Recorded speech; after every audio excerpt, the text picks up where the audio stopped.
So in today's episode, we're going to be sanding, painting, and building a miniature barrel.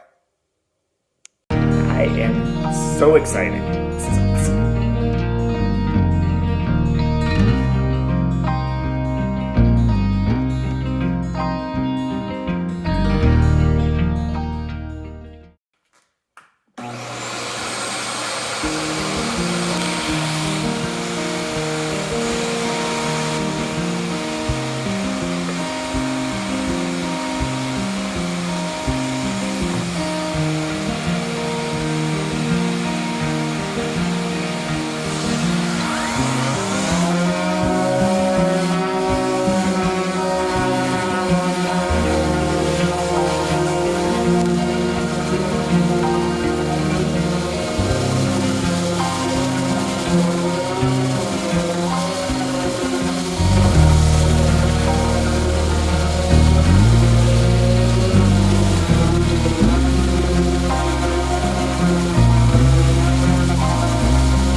Here you can see what I mean on the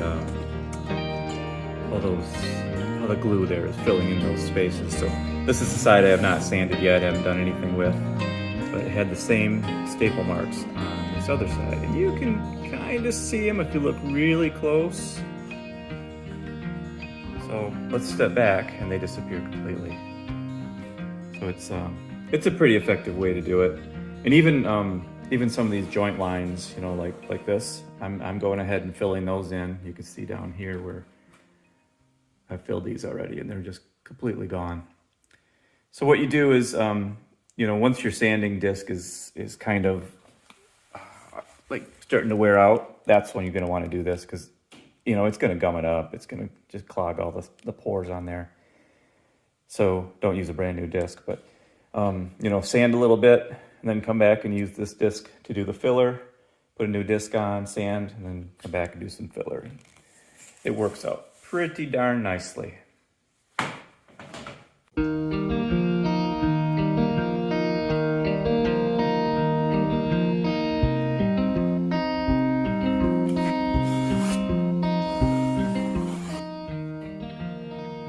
I have been sanding and filling for about 2 hours now. Got one half of the boat done. It's really not too bad. This it's pretty soft wood, and it goes fast. I'm using 100 grit. I've got out the 80 to just try that, and I didn't think I needed it. And the 100 is just cutting right through this just beautifully. So hopefully you can see the difference. This side is completely done. All the holes filled, all the seams filled. But over here you can still see, you know, all these lines and everything. That side has not been done yet, but what a huge difference. Over here you still feel all the striations, you know, like the flat spots and the high points and everything. And over here it's just smooth and beautiful. So I am just thrilled with it so far. Yeah, sanding is going a lot better than I thought it would. All right, at this point I've got the entire hull sanded and filled. Gaps filled and everything. Looks pretty darn good. So getting ready for fiberglass. I want to cut this little horn off here before we get too far along. So that's going to be my next part here. So get that maximum cut off there. I cut it right in line with this. Is basically what I'm going to do. So just hold your thumb along the saw, line it up, little strokes.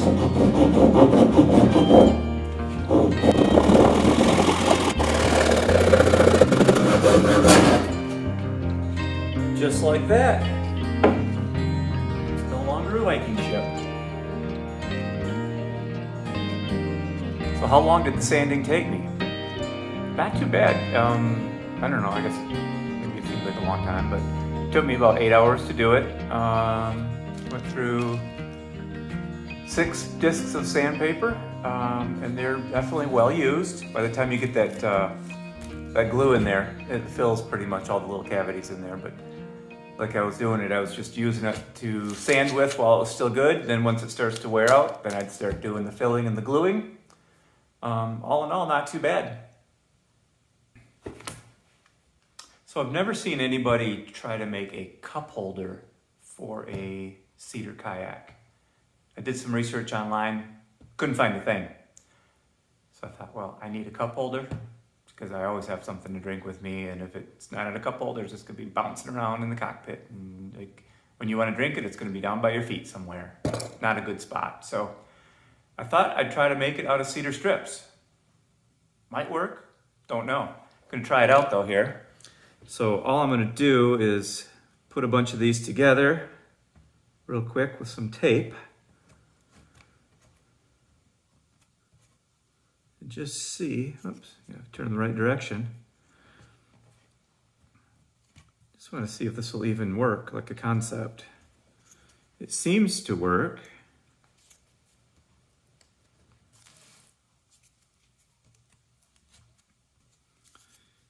If it works, I can, build this thing and then probably just epoxy it to the floor or anywhere else, wherever I decide to put it. Okay, so let's try something like that. And of course it's gonna stretch the wrong way now. I can put it around the other direction.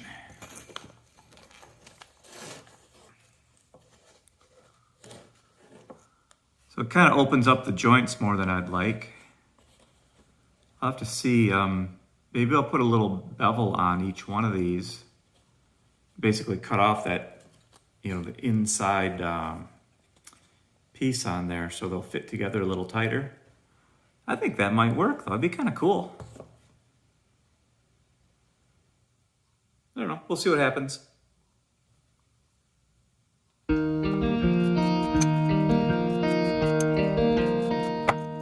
So that seems to be helping quite a bit. So I can get those a lot tighter.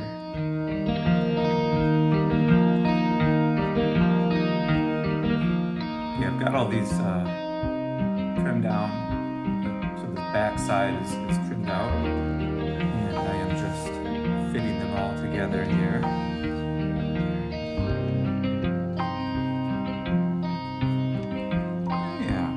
So those, actually they opened up because I had them on that tape.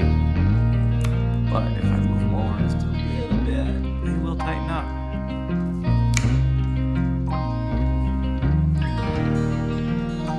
Alright, so what I ended up doing is I took each one, I showed you where I took that bevel off that side. I also did a little off the other side. And basically, just shaped it like you would for a barrel. So it's got a taper to it. Seems to be working well. It's tightened up those joints a lot, so I'm gonna get this first piece squared up here. Just tape it down. For that one to stay there where it needs to be. We've got a whole bunch of tape just ready to go back here because we really don't have enough hands.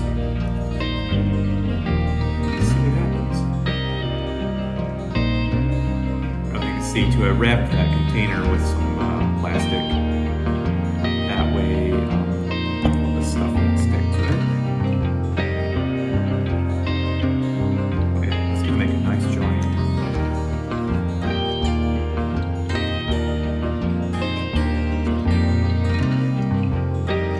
So a week ago I was neither a boat maker nor a cooper. I'm making miniature barrels, so I think I'm gonna cooper now.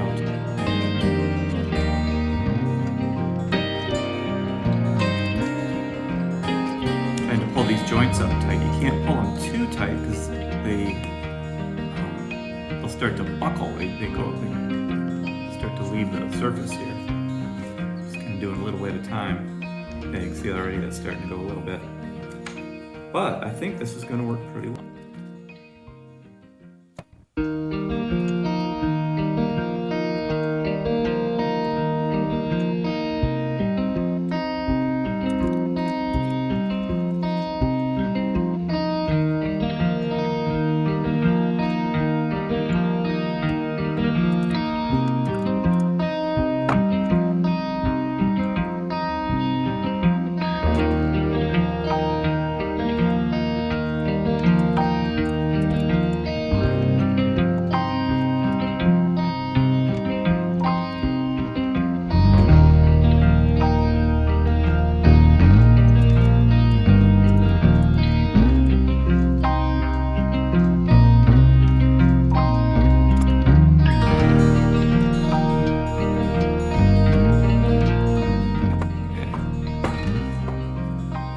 I'm just going to leave it with that gap for now.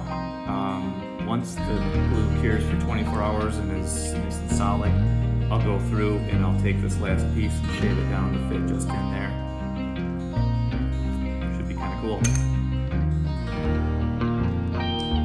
Alright, so we've been sitting for overnight now. This glue is set up on this thing. Let's see what happens here. Feels like it's stiffened up quite a bit, so it's in pretty good condition. I'm going to go ahead and slide it right off this container. This got a little lip on the bottom and I wouldn't want it to get seized up on there. But yeah, that's kind of cool. Now I just have to cut a piece that'll fit in that little slot. Actually, I don't even have to cut a piece, just look at that. Just slid right in perfectly. I'll glue that in and I'll just sand it up and maybe fiberglass it while I'm doing the hull. It's cool.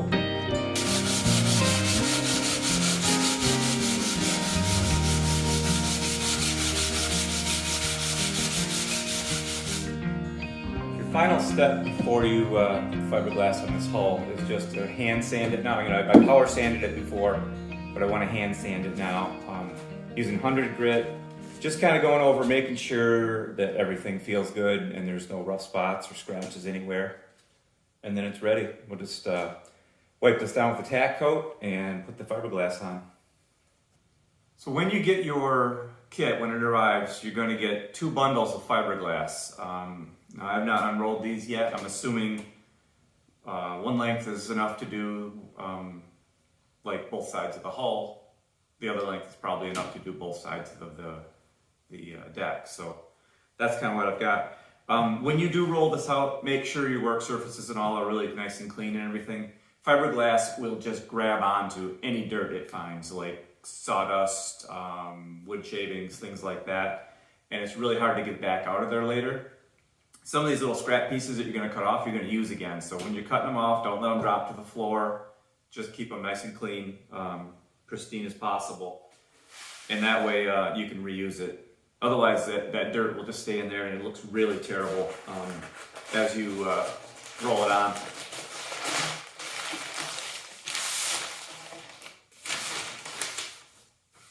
So this is the material right here. It's got all these little fibers that are they just go everywhere, all these little edges and everything. So not a big deal if those end up in your final product. It's just more strength. It's not going to hurt anything. So I'm going to take this and roll it out over the hull, and I'm going to let it set for quite a while here to kind of acclimate, kind of let it relax.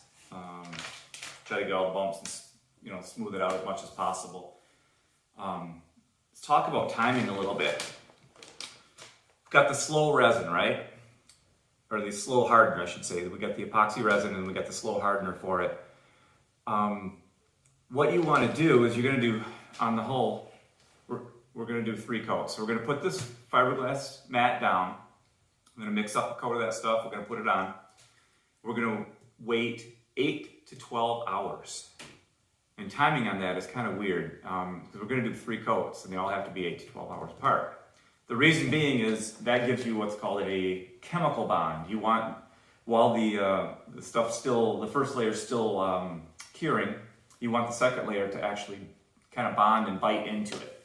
And that's really important. Otherwise, what you'd have to do is wait a couple days, sand it to get it a little more grit again, and do a mechanical bond, which is not as good. It's not going to stick together as well. So chemical bond is the way you want to go. That's the 8 to 12 hours.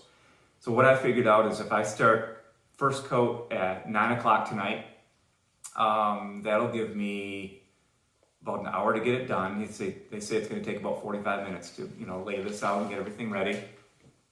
Then I'll get up at 7 a.m. I'll do another coat tomorrow. That's like 10 hours. And then 3 o'clock tomorrow afternoon will be the third coat. The second and third coat go faster because you're not dealing with the fiberglass. You're not trying to smooth it out and all that. All you're doing is really filling in this weave. You've got this texture to this stuff. You're trying to make it smooth. And so this really just, you're kind of painting it on at that point. You're not having to move the glass around and all that. So that's kind of what I figured out for timing. Really, otherwise you're going to get up at like 3 in the morning or something to work on this. Nobody wants to do that.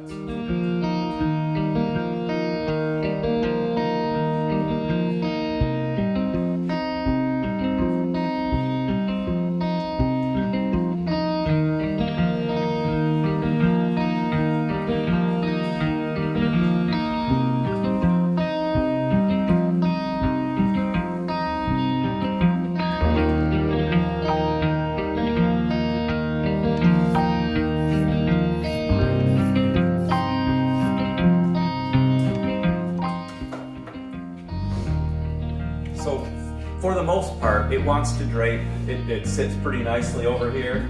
You're going to go through and just kind of smooth this out as best you can. You're just going to chase these little lumps away. It's kind of like when you put a sticker on something, you get a bubble in it, you're trying to get that bubble to move out. That's really what we're doing here, is just getting it to go. And because that weave, it's a weave like this, as you pull and stretch it, you can manipulate it a little bit so it'll fit over these weird shapes. And that's what you're doing is you're smoothing this, is you're getting all those fibers to realign just a little bit of a different direction. This actually is funny. This takes a long time. You'll get it all done and then you'll go back. Just like when you're painting, you think you're all set and then you get a little drip. So you go fix that. Same thing here. You just get a lot of little bubbles. And it's really difficult when you get to this end. Turn it down just a little bit more here. I don't know if you can hear, but this stuff is like Velcro. It just kind of hangs on to any little snag. I've got like that. The form is sitting underneath here. It's snagging on that the whole time. It's just a real pain because it hangs on to everything. But what we've got to do is try to get this weave to sit tight along this edge, but also smooth along here. So just keep working at it. Having a little brush or something really works nicely. Probably better, especially if your hands are calloused or anything. You'll get caught on stuff, but you can kind of dab it along. You can see how that just kind of fixes itself. But make sure you get that smooth along the entire surface before you do anything else. So I've got that down. The stuff down here is all floppy. That's fine. That's all going to get cut off. And what we'll do next is we're going to cut off all of this extra down here except for about 2 inches. And it's really important to keep that 2 inches on there. You could be tempted to trim it off as close as you can because that's what you did, right? But if you don't have that there, those edges are going to just be a bugger for you. I've worked with fiberglass enough to know that if you cut it off at that edge, you can have all these little frazzled ends and things that are just going to cause you problems.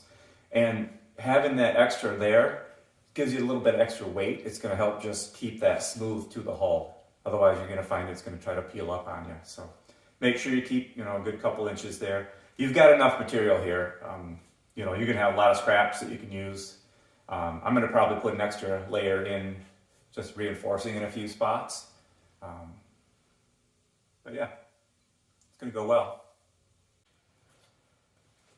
So remember I was telling you on the ends, it's tough as it comes down to this point. It all bunches up on you, and it's kind of counterintuitive, but the way to get that out is to actually pull the fabric away from the bolt slightly, and just start at the top and just start working your way down, and it'll kind of settle in. You're just kind of letting it go and getting rid of that bump. So now I got a little crease right there, so I got to go back and work that. But just keep working it, and you will get that out of there eventually. You're gonna fight it for a while first.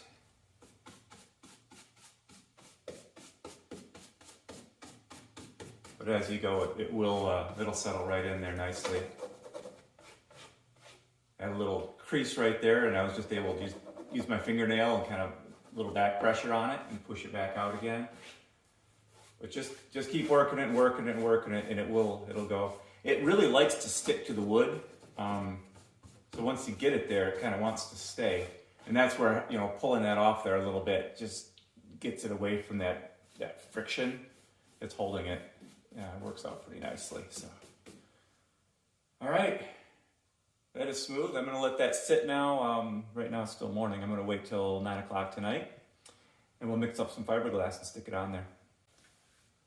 Or better yet, let's mix up some resin and put it on the fiberglass. So I know how I just told you how, when you cut that off, you want to leave this extra. This is kind of a good example of why. As you cut this, I still have a good 2 inches right here, but that bottom just wants to go all over the place without, any weight on it. So when it was all that 6 inches or 8 inches hanging down here, this was nice and smooth right here. So just make sure you leave enough, because even right here, if you could look just really close, it's still just pulling apart just a little bit off that edge. The epoxy will help that stick down, but remember that epoxy is going to be wet for a long time, and you don't want to be up till 1 in the morning babysitting this and putting it back on again. So make sure you leave that edge, but it looks pretty good. You can see a couple of these little look like little boogered up areas where it caught on a snag or something right there. They look bad like this, but once you get that resin on there, it'll smooth it right out. You won't have a problem at all. So if you order the kit from Redfish, this is what you're going to get for epoxy for the resins. You get a big clump of gloves. You get the pump. You get the thickener. You got the slow hardener and the equivalent amount of resin. I'm not going to use those yet because I still have a ton left over from other projects. So I'm going to use, this is West Systems 105 resin and 206 slow hardener. So I got like a half a gallon of that stuff left. I'm going to be using same stuff, just a different box. Okay, got my resin here all mixed up. Don't be concerned when you mix the two. They turn kind of like a reddish color. Well, the red cup doesn't help, but they've got a little amber reddish color to them, but it will cure clear. Got everything here just kind of smoothed out and ready to go. And we just start pouring it on. What I'm going to do, I'm going to set this stir down here and pick up squeegee. So you're just going to use the squeegee to kind of fill it out. And you want to start in the middle and work your way toward the ends. There's a million videos online on how to do all this. But basically all we're doing to start with is really just filling up that weave. We're not trying to add a lot of material. You want to go as thin as you can. And you're just going to make sure that everything is covered. So as you get this covered and prepared, you'll see that the weave will just kind of disappear. You'll just see the wood coming through. That's how you know you have enough material there. If you get any spots where it's still light colored like this, just go over it a little bit more.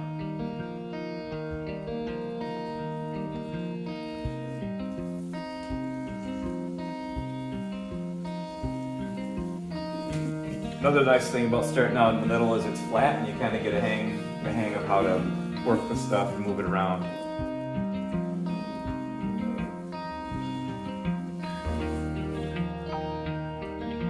When you get to the ends, you're going to be working on a vertical surface. It's a little tougher to work with. It's going to want to run on you. Make sure your floor has drop cloths.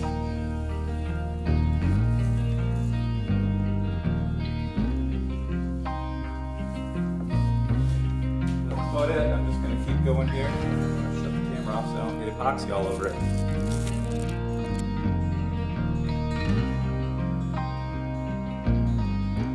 Okay, first coat is done. Took me about an hour and 15 minutes total. I'm not the fastest at this. I think you'd probably do it faster if you really tried. With two people, it would go a lot faster too, because you can have one putting it on and one scraping it off. You kind of have to squeegee it as you go and get all the extras. But you can see it's still right now like a pretty open weave. That'll get filled in with the next two coats, and those coats will go a lot faster because now that epoxy is locked down, it's not going to be moving as much, or not as much. It's not going to be moving at all from this point out. So that will make things go a lot faster. Pretty much at that point, you're just painting and putting the coat right on there. So, all right, be back in the morning. Hey, good morning. It's 7:45 right now. Started this at 7, so the second coat went on pretty well. It took about 45 minutes, obviously. And it looks pretty nice now. It's starting to fill in some of that weave. You're still seeing some of it come through because it's only the second coat. But it's looking pretty good. Now, down in this end, I had some, I don't know if you can see that or not, it's a little rougher. I had some strands, you can see right through here. There's some of those long strands came down through there, and pretty much I didn't notice them until afterward, and they're all set now. So we'll have to probably just sand those out a little bit at the end, right before we put on the urethane. But overall, the rest of the hull just looks really cool, nice and smooth. So this coat went way easier because you're not fighting with the cloth moving around and all that. So much better. Okay, here we're working on the final coat. I've got one half done. That side is done now. Well, applied anyway. So what I'm doing is taking the material and you're painting it on with a paintbrush. And then when you get it all done on the whole boat, you're going to go along and just lightly squeegee it off. So really you're just taking off any high spots and things, but you want to leave it so it fills that mesh as much as possible. Kind of important to keep that smooth.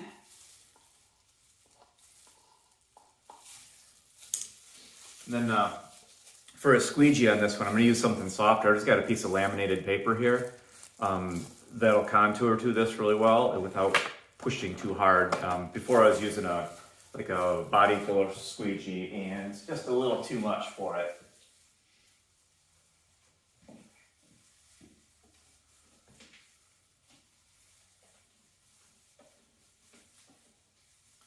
So when you put this stuff on, it's really thick. It drags, but you can feel where you need to put more. I mean, you can see it in the light too. If you get down, you can get down and see the sheen on it. But as you fill these little squares that are in this weave, in this fabric, the paintbrush will start gliding a little easier, and it just moves a lot better. And you'll be able to figure out exactly where you need to put some more on there. And up at these ends, you have to be really careful because it really wants to drip. The fumes are pretty good with this stuff too. It's not too bad in here because I do have some ventilation going. But I know like when you do like the inside, after you put the two holes together or the two pieces together, you're definitely going to want some respirator on there or something on your face because this stuff will probably make you pass out. Kind of has like a formaldehyde smell to it.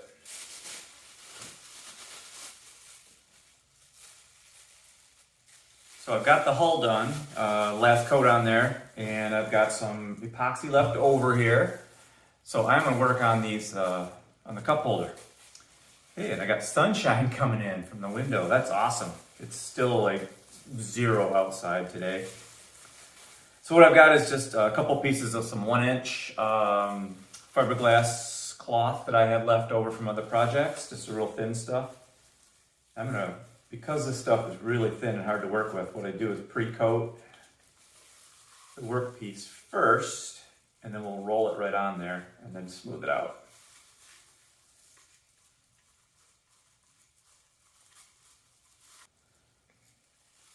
I'm just gonna take it, see if we can just roll it up on here. Yep, that's gonna work pretty well.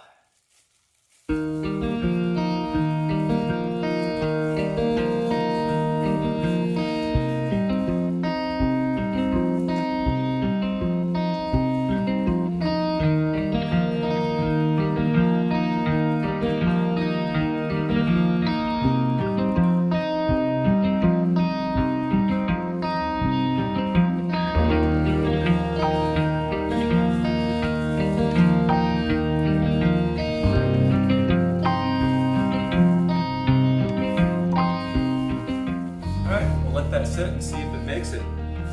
Check it out tomorrow.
Okay, so I've got the boat flipped over.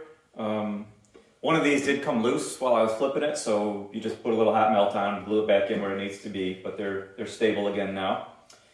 I also sanded this edge because, as you can see, I got my fine alpaca Band-Aid here on because these edges are just razor sharp after you cut them. So I just sanded that down, just ease that edge over a little bit. And then the next step is to, now it does say in the directions finally to go ahead and tape all this off. So we're going to tape across here, and get all these things covered up. That way that deck will not stick to it as we go. So that's the next step.